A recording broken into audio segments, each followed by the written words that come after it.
Está começando mais uma academia e hoje o de número 200. 200 teses e dissertações já foram apresentadas e debatidas aqui na TV Justiça. Trabalhos que foram além das salas de aulas das faculdades de Direito. A nossa equipe agradece a você que esteve conosco, seja como autor de obra ou como debatedor. E também, claro, a você que sempre nos acompanha pela TV Justiça. E no Academia de hoje vamos falar de prescrição e decadência. Qual é o prazo para se anular um negócio jurídico ou um casamento, por exemplo? Quais são os fatores que podem influenciar na contagem desse prazo? E hoje você vai saber qual o papel do tempo nas relações jurídicas e qual a importância dele para o direito. Esse é o tema da tese de José Fernando Simão, que será apresentada no programa de hoje. Tempo e Direito Civil, Prescrição e Decadência. Tese apresentada à Universidade de São Paulo para obtenção do título de livre docente em Direito. O estudo é de José Fernando Simão. E para debater o trabalho, recebemos o ministro aposentado do Superior Tribunal de Justiça, advogado e árbitro Cláudio Santos e a juíza do Tribunal de Justiça do Distrito Federal e Territórios e doutoranda em Direito e Políticas Públicas pelo Uniceub, Marília Sampaio. Quero aqui agradecê-los pela presença. Para Marília, muito obrigado. Também ao doutor Cláudio Santos, muito obrigado. E de forma não diferente, claro, ao Simão, que hoje nos traz o seu trabalho para ser debatido aqui. Mas antes de iniciarmos aqui o nosso bate-papo, o nosso debate, vamos acompanhar um resumo deste estudo. A tese faz uma reflexão sobre o tempo e os efeitos desse fator no direito civil e mostra a distinção entre a prescrição e a decadência. Bem, Simão, gostaria que você falasse da metodologia utilizada neste seu estudo. A metodologia segue a ordem do trabalho. Eu dividi o trabalho em 3 etapas. Primeiro eu falei sobre o tempo como fenômeno metajurídico, o tempo na filosofia, o tempo na literatura, o tempo na história, e daí, evidentemente, segui obras não jurídicas. Depois eu entrei numa parte específica sobre o tempo já para o direito, e, portanto, segui obras de direito civil, obras clássicas históricas, do direito brasileiro e direito estrangeiro. E, por fim, trabalhei a prescrição e decadência, ou seja, daí, a partir de obras nacionais, de grandes autores, como, por exemplo, Câmara Leal, por exemplo, Agnello Amorim Filho, e a partir dessas obras clássicas, eu dei um passo além, que foi uma compreensão da contagem do tempo. Portanto, foi leitura de obras nacionais e estrangeiras, jurídicas e não jurídicas. Bem, o Simão destacou para a gente algumas obras que o ajudaram na elaboração deste estudo. Vamos conferir quais são. Da Prescrição e da Decadência, de Antônio Luiz da Câmara Leal, editora Forense. Tempo e Processo, uma análise empírica das repercussões do tempo na fenomenologia processual, civil e penal. De José Rogério Cruz e Tucci, editora Revista dos Tribunais. Problemas de Direito Intertemporal no Código Civil, Doutrina e Jurisprudência, de Mário Luiz Delgado, editora Saraiva. Bem, Simão, claro que a bibliografia desse seu estudo é extensa, mas você destacou 3 obras aqui, até porque é a composição mesmo do programa, mas eu queria saber por que você destacou justamente esses 3. A obra do professor Tucci, ela fala sobre tempo e processo, é exatamente essa ideia de que o tempo vai além do direito, ou seja, deu uma base científica para mostrar que tempo e direito não são necessariamente ligados, mas que normalmente você consegue ter o gancho, link jurídico a partir da reflexão sobre o tempo. O Câmara Leal é um autor clássico que tentou, historicamente, distinguir prescrição de decadência, portanto, é uma obra citadíssima pelos tribunais, citadíssima pela doutrina, vamos dizer que é a pedra angular de qualquer trabalho sobre prescrição e decadência. E a obra do Mário Delgado, que já esteve aqui no programa Academia, inclusive fazendo a defesa dela, assim como eu estou aqui hoje, é uma tese de requinte histórico muito grande, ou seja, ele também se preocupa com os efeitos do tempo ao longo da história. Portanto, deu uma base científica também para se falar um pouco de história e tempo. Vamos falar do estudo? O trabalho se chamou, quando tese, hoje se chama Prescrição e Decadência, início dos prazos, mas como tese, Tempo e Direito Civil. A minha preocupação maior era mostrar ao meu leitor e defendê-la junto a uma banca a ideia de que o tempo efetivamente tem efeitos sobre as relações jurídicas, seja na prescrição, seja na decadência, seja na suprécio, seja na surrexio, que são institutos da boa-fé objetiva. A ideia é mostrar como o direito não se conforta, não se conforma com a ideia de infinitude de relações jurídicas. Aliás, a primeira parte da tese, quando eu trabalho o tempo, eu mostro que o tempo pode ser contado de 2 maneiras. O tempo linear, que é o tempo do nascimento, crescimento e morte, ou o tempo cíclico, o tempo que sempre volta, que é o tempo mitológico, é o tempo das estações, é o tempo, por exemplo, dos dias, dos meses, dos anos. E o direito se apodera da noção linear do tempo. Ou seja, como o homem morre, as relações jurídicas também perecem. A ideia, portanto, é a infinitude não agrada ao direito. Por outro lado, se o direito põe fim às relações jurídicas, e põe, nós temos um outro problema sério, que é quando iniciar esse prazo para pôr fim às relações jurídicas. Prescrição e decadência mexem com um valor que é, no mínimo, de justiça, ao lado de segurança jurídica. Normalmente se fala em segurança jurídica, mas se nós imaginarmos, por exemplo, que eu não fui negligente, como é que o direito pode tirar o direito ou uma pretensão se eu não fui negligente? Então nós precisamos conciliar a ideia de finitude do tempo linear com a ideia de negligência. Por quê? Se o direito deixasse as relações jurídicas eternizadas, isso seria motivo de insegurança jurídica. Você imagina um caso concreto? Meu pai, aos 20 anos, quando tirou carta, bateu o seu carro. Hoje, aos 67, ele é demandado para pagar indenização por um ato ilícito de 40 anos. Isso seria extremamente injusto. Mas também se eu imaginar que eu sofro um acidente de automóvel, eu não percebo o dano que eu sofri. Imaginemos que eu tenho uma pequena lesão de fígado, que demora 6, 7, 8 meses para se manifestar. Se o prazo começasse a partir do dano, evento do dia do acidente, também seria injusto. Porque como é que eu vou demandar uma indenização de algo que eu não sei, de algo que eu não soube que eu tive como prejuízo? A ideia da tese, portanto, é conciliar justiça com segurança jurídica. Perenizar as relações jurídicas não atende à segurança jurídica, mas seria extremamente injusto punir alguém pela perda de um direito potestativo, no caso da decadência, ou de uma pretensão, no caso da prescrição, de algo que eu simplesmente não sabia que tinha. Portanto, no fundo, o tema do trabalho é uma conciliação de valores jurídicos. O valor da segurança com o valor da justiça no caso concreto. Então, eu dou um exemplo muito simples.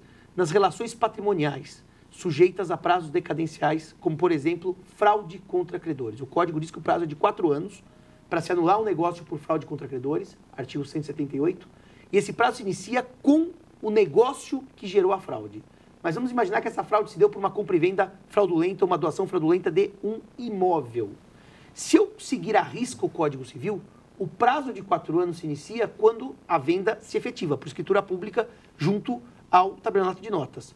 Só que se eu imaginar que aquele documento, aquele contrato não foi registrado, como eu posso imaginar que terceiros tenham ciência da fraude para iniciar o prazo decadencial? Ou seja, na tese eu defendo que a decadência que tem por objeto relações jurídicas, direitos potestativos, que recaem sobre imóveis, o prazo se inicia com o registro, porque é o registro perante o registro de imóveis que dá ciência do ato jurídico, do negócio jurídico. Por outro lado, se a decadência disser respeito a relações jurídicas não patrimoniais, de cunho pessoal, direitos que interessam à sociedade, como, por exemplo, o prazo para se anular o casamento, como, aliás, vimos na nossa chamada, nesta hipótese, o prazo tem que seguir o estrito termo do Código Civil. O prazo tem que seguir exatamente a determinação do Código Civil, ou seja, o prazo para se anular casamento se inicia com o casamento, como diz o artigo 1550, 1560 do Código. Porque nessa hipótese, como não há interesse patrimonial, a ordem pública que prevalece, o valor da segurança jurídica é mais forte. Portanto, o prazo se inicia a partir, realmente, da data em que determina o Código Civil.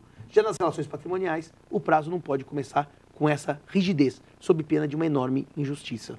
E para a prescrição, que trata da reparação de danos, cobrança de créditos, porque a prescrição extingue a pretensão, a minha tese é a seguinte: na responsabilidade contratual, vou dar um exemplo simples, o inquilino não pagou aluguel. Não pagou aluguel no dia 10, no vencimento, dia 11 começa o prazo prescricional, sem qualquer conversa. Na responsabilidade extracontratual, ou extranegocial, como chamam alguns, aquela em que o dano nasce não de um contrato, mas de um ato estranho ao contrato, exemplo, batida de automóvel, ou um dano moral, em que eu redijo um artigo denegrindo a imagem de alguma pessoa, nesta hipótese, o prazo para iniciar a prescrição é do dano em princípio, mas se o dano for desconhecido, como eu dei o exemplo agora há pouco, um dano à minha saúde que eu percebo algum tempo depois, vamos imaginar, nessa hipótese, o tabaco, em que o dano só sobrevém alguns anos, talvez 6 meses, 1 ano ou 2. Nesta hipótese, o prazo não se inicia com o evento danoso, fumar, mas quando o dano se manifesta. Se não fosse assim, eu teria uma situação extremamente injusta, de pessoas perdendo direitos sem saberem que poderiam exercer tais direitos. É essa conciliação que eu faço do valor justiça e segurança.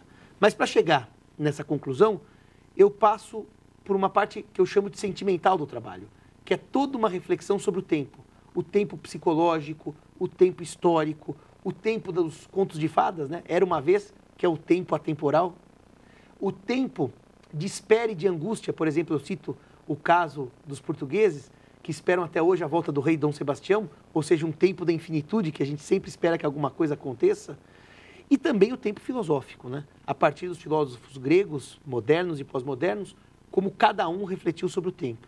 E uma nota interessante é sobre o tempo bíblico, porque a Bíblia, nós sabemos que o tempo de Deus não é igual ao tempo dos homens. O tempo dos homens é o tempo de finitude, que a gente acaba com a morte. O tempo de Deus é o tempo da eternidade. E o direito, evidentemente, se apropria dessa noção para trabalhar, então, as relações jurídicas como finitas. E eu queria aproveitar para concluir essas ideias iniciais, dizendo também o seguinte: a boa-fé também gera efeitos sobre as relações jurídicas. Então, existem dois institutos, a suprécio e a surrexio, que quando eu não exerço uma relação jurídica por certo tempo, eu abandono essa relação jurídica, eu não estou diante nem de prescrição, nem de decadência, mas dessa figura chamada suprécio. Vou dar um exemplo simples. Sorteio de vagas de garagem no meu condomínio. A convenção determina que o sorteio será anual, mas isso nunca ocorre. Nunca ocorre por quê? Porque o prédio simplesmente esqueceu aquela regra que está prevista na convenção. Depois de alguns anos, alguém resolve, vamos fazer o sorteio. Nessa hipótese, o sorteio não pode ocorrer. Isso não é nem prescrição, porque não atinge pretensão, nem decadência, porque não atinge direito potestativo, mas isso é suprécio. É a boa-fé que impede que uma conduta seja adotada, se não foi por certo tempo. Portanto, a ideia do tempo das relações jurídicas está na prescrição, na decadência e na boa-fé. São quatro figuras, porque a boa-fé se divide em suprécio e surrexio, que cuidam do tempo e as relações jurídicas. E nesse trabalho eu tentei delimitar claramente quando eu tenho uma, quando eu tenho outra, para evitar uma confusão até para o juiz. Na hora de aplicar, qual prazo eu aplico, qual figura eu aplico. Então eu dei uma diferença conceitual e depois sim aprofundei o início dos prazos. Esse foi o meu trabalho de livre docência. Aliás, parabéns então pelo trabalho. Daqui um pouquinho nós vamos entrar já na fase de debates. Isso daqui a pouquinho, porque agora nós temos um intervalo. Até já. Estamos de volta com o Academia, hoje debatendo a tese de livre docência de José Fernando Simão. Tempo e direito civil, prescrição e decadência. Bom, nós vamos conferir agora algumas teses e dissertações que estão disponíveis no mercado editorial. Direito de Família, de Álvaro Vilaça Azevedo, editora Atlas. A tutela jurídica do capital intelectual das sociedades empresárias, de Ana Cláudia Caran Abdala, Biblioteca Virtual da Universidade de São Paulo. Controle Judicial de Políticas Públicas, de Oswaldo Canella Júnior, editora Saraiva. Bem, você acabou de ver 3 obras e, junto a essas 3, você pode incluir mais essa, que é a que estamos debatendo aqui hoje. Prescrição e decadência, início dos prazos, do professor José Fernando Simão. A publicação deste trabalho mudou um pouco o título, né? Como você disse agora há pouco. Sim, o título, vamos dizer, como tese de livre docência que eu defendi junto à USP, era Tempo e Direito Civil, Prescrição e Decadência. Mas para a obra comercial eu alterei para dar maior clareza, porque na verdade o trabalho vai ajudar juízes, advogados, é exatamente contagem do início dos prazos. Esse é o fulcro principal do trabalho. Tá, então, mais uma indicação para você e nós gostaríamos de abrir aqui o nosso debate convidando a doutora Marília. Obrigado. Eu que agradeço. Em primeiro lugar, eu gostaria de dar parabéns ao professor Simão pela pesquisa. Achei assim, extremamente interessante a primeira parte. Eu vi que é assim, a menina dos olhos do professor, né? A pesquisa sobre o tempo filosófico, o tempo emocional, enfim. E eu percebi na leitura do texto que o senhor trabalha com essa tentativa de colmatação de 2 valores, a segurança jurídica e a justiça. E eu não consegui perceber da leitura do livro qual seria a sua postura epistemológica em relação ao valor justiça, porque em relação à segurança jurídica ficou muito claro. Né? Quer dizer, a previsibilidade, a calculabilidade das decisões individuais num cenário coletivo, de modo a dar estabilidade nas relações. Mas em relação ao valor justiça, não ficou muito claro qual seria a sua postura epistemológica, se uma postura cética, ou se o senhor, de fato, concebe a possibilidade de haver o controle da racionalidade dessas decisões, sobretudo, baseadas em critérios, em juízos de valor como justiça. Então, eu queria saber do senhor qual seria, assim, o que o senhor entende por justiça, tempo e justiça? O que é o valor justiça para o senhor nessa obra específica? Eu agradeço, doutora Marília, que já é colega de jornadas, cursos e palestras, sempre uma honra. E a pergunta é muito oportuna e muito precisa, porque efetivamente eu não concebo o seguro injusto e nem o injusto seguro. A ideia é o seguro e justo convivendo no mesmo espaço e no mesmo tempo. Portanto, quando eu penso em dar os parâmetros para o magistrado, como a senhora, para uma decisão de quando se inicia a prescrição ou decadência, eu construo duas balizas, sempre pensando no valor segurança e no valor justiça. Exemplo muito simples. Para as relações não patrimoniais, segue-se o tempo do Código Civil, literalmente. Esse é o valor segurança jurídica. Para as relações patrimoniais, eu sigo o tempo do valor justiça. Eu não posso imaginar uma fraude contra credores que se iniciou em 2010, nunca o instrumento foi levado a registro e o prazo começou em 2010, ou seja, 2014 ele acaba. O dia que eu registrar daqui a 10, 20 anos, a fraude já se perpetuou e eu não posso fazer nada. A baliza, então, é o registro para imóveis que dá o quê? Publicidade e, portanto, eu retiro o valor do inseguro e do injusto. Fica seguro e justo. Em última análise, na parte dos danos, eu usei um estándar jurídico que eu não citei na primeira parte do programa, cito agora, do homem médio. Exemplo simples. Se eu sofro todo acidente de automóvel, 9 meses depois começo a ter dores, e só procuro um médico 15 anos, vamos usar um exemplo exageradíssimo, evidentemente que não é esse o tempo do homem médio. Para evitar que a injustiça ou a insegurança permaneçam, eu uso como padrão o homem médio. O dano perceptível à luz do estándar jurídico. Portanto, o direito não socorre os que dormem naquela velha máxima. Aí eu dou a baliza da segurança e a justiça, para não deixar o seguro injusto ou o injusto seguro. Professor Cláudio Santos. Meus caros, antes de tudo, eu quero felicitar o professor Simão por esta magnífica obra. Eu tive o privilégio de ler a tese do doutor Simão, tão logo foi aprovada na USP. E eu considero um trabalho riquíssimo. Ao ler seu trabalho, eu vi no final exatamente dele, o autor aborda alguns temas controvertidos. E um deles eu gostaria de enfocar neste momento para ouvir a opinião ao vivo do nosso mestre. No que diz respeito exatamente à interpretação do artigo 206, parágrafo 3º, inciso 5º, que trata do prazo para a reparação civil. Exatamente para pedir ao autor a sua opinião sobre a extensão, qual a amplitude dessa expressão reparação civil. Trata-se apenas da reparação civil ex delito? Trata-se da reparação civil decorrente do contrato? Da ofensa aos direitos do autor, que é tema focado no livro? Enfim, o que nos diz o mestre sobre isso? Bem, doutor Cláudio, eu sempre agradeço as gentis palavras.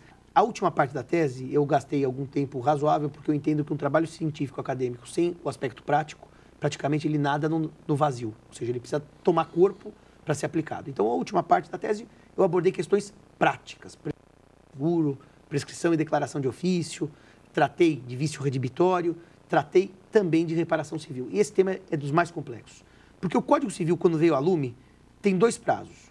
O prescricional geral, de 10 anos, que está no artigo 205, e o 206, que traz prazos prescricionais específicos, lógico, que se aplicam afastando o prazo geral de 10 anos. O artigo 206, como bem lembra o Dr. Cláudio Santos, no parágrafo 3º, inciso 5º, traz um prazo que a doutrina interpretou como curto, que é um prazo de 3 anos para reparação civil. Então, enquanto no Código Antigo nós tínhamos 20 anos, de repente, com uma canetada do legislador, diminuiu para 3. Podemos imaginar qualquer ilícito extracontratual fora do CDC, fora do consumidor. Batida de automóvel, um dano moral, um dano material. Então, nós estaremos tratando de relações que não no CDC, porque no CDC nós temos um prazo específico. E daí a pergunta que a doutrina logo se fez. Se eu descumpro um contrato, isso gera perdas e danos. Imaginar o caso mais comezinho, o empreiteiro e o construtor. O empreiteiro atrasa a obra, não entrega. E gera danos, claro, porque eu não vou usar o galpão para minha fábrica, eu não vou iniciar minhas atividades comerciais se for uma loja. Qual que é o prazo para a reparação desse dano? Os 10 anos do 205 ou os 3 anos do 206, parágrafo 3º? A doutrina logo se dividiu e logo criou uma celeuma que eu reputo ao fato de 3 anos ser o prazo demais curto. E, para minha assim, surpresa, o que tem prevalecido, doutor Cláudio, é que esse prazo realmente, para a responsabilidade contratual, esse empreiteiro que não entregou o galpão da minha empresa, ou um fornecedor, que o prazo seria de 10 anos. Ou seja, a doutrina tem afastado, e essa é a orientação mais recente e mais, vamos dizer assim, quase que repetida do STJ, de afastar o prazo curto de 3 anos e adotar o prazo maior de 10. Agora, tirando o caso do descumprimento do contrato, nos casos da responsabilidade ex delito, ou seja, o ato ilícito puro, sem um prévio vínculo contratual, aí a reparação civil está em 3 anos. Exemplos comezinhos. Responsabilidade civil no direito de família, por exemplo. O marido que agride a mulher. Responsabilidade civil no direito de família, o abandono paterno-filial, em que o pai abandona o filho material e moralmente, como aliás o STJ decidiu brilhantemente, condenando o pai em R$200 mil pelo abandono paterno-filial. Estas responsabilidades que nascem do delito sem a prévia relação contratual, o prazo seria o menor. Ainda assim, não podemos esquecer que se houver relação de consumo, aí eu saio dos 10 anos, aí eu saio dos 3 anos e aplico o prazo especial do Código de Defesa do Consumidor, artigo 27, 5 anos, que, aliás, também foi uma orientação do STJ em matéria de cigarro, matéria de tabaco.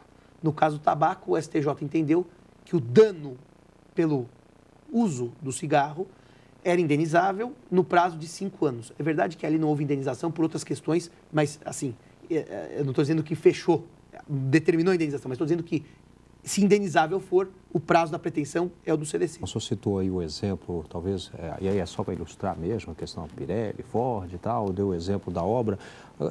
Dentro daquele exemplo de um resultado, digamos que de um problema de saúde decorrente de um acidente, isso vai ocorrer daqui a 15 anos, foi o tempo que você citou, tal, exageradamente, né?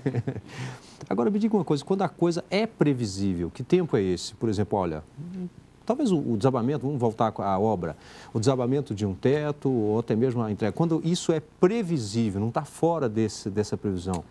A ideia, novamente, volta no homem médio, ou seja, eu não vou usar o tempo de uma maneira que beneficie o incauto, beneficie o negligente, que poderia ter todo o tempo do mundo, porque eu repito, esse é o tempo de Deus, não é o tempo dos homens, é o tempo da finitude que é o nosso. Mas eu também não posso, a partir disso, adotar um tempo tão curto que eu perca o direito sem ter o tempo. Portanto, eu vou dar um exemplo muito simples. Hoje se discute muito um tema que é lindo para a bioética. Lindo para a bioética. Petição de herança de embrião. O embrião está lá conservado, com as técnicas de reprodução assistida, então ele não está no ventre materno. Ele é implantado no ventre da mãe após a morte do seu pai. Ou seja, ele nasce com o pai já falecido. A herança, a essa altura, pode ter sido partilhada entre os irmãos, já nascidos quando da morte. A pergunta é, qual que é o prazo para esse embrião pleitear os seus direitos? O prazo, a doutrina, quase que de acordo, fala em 10 anos. Mas quando que esse prazo se inicia? Quando houve a morte do pai ou quando o embrião nasceu? Veja, agora é nascituro, embrião nascituro e agora é pessoa humana nascida. Se eu contar o prazo a partir do momento que ele estava crioconservado, ou seja, nas técnicas de reprodução humana assistida, eu estou tirando o direito de quem sequer imaginava poder exercê-lo. Essa conta seria um equívoco grande para a minha tese. O prazo só pode se iniciar quando eu posso... com tempo ultrapassado. Claro. Ou seja, ele nasceria depois do prazo prescricional esgotado contra ele, sendo que ele estava ainda fora do útero materno. Não me parece que esta orientação vá seguir o que eu penso sobre justiça e segurança. Portanto, a ideia é não privilegiar o incauto, que teria uma vida inteira, e esse tempo não é o tempo jurídico, mas também não punir aquele que sequer sabia que tinha o direito, então não podia exercê-lo. É essa conciliação que eu faço a partir da tese defendida junto à USP. Bem, professor Simão, muito obrigado pelos esclarecimentos, por trazer o seu brilhante trabalho para ser debatido aqui com a gente. Doutora Marília, também muito obrigado pela presença. Doutor Cláudio Santos, espero revê-lo mais vezes também aqui no programa Academia. Lembro que você pode participar por meio do endereço eletrônico. Envie o seu trabalho para ser debatido aqui com a gente. O endereço é academia@stf.jus.br, academia@stf.jus.br. E é possível também rever este programa em nosso site, www.tvjustiça.jus.br. Obrigado e até o próximo encontro.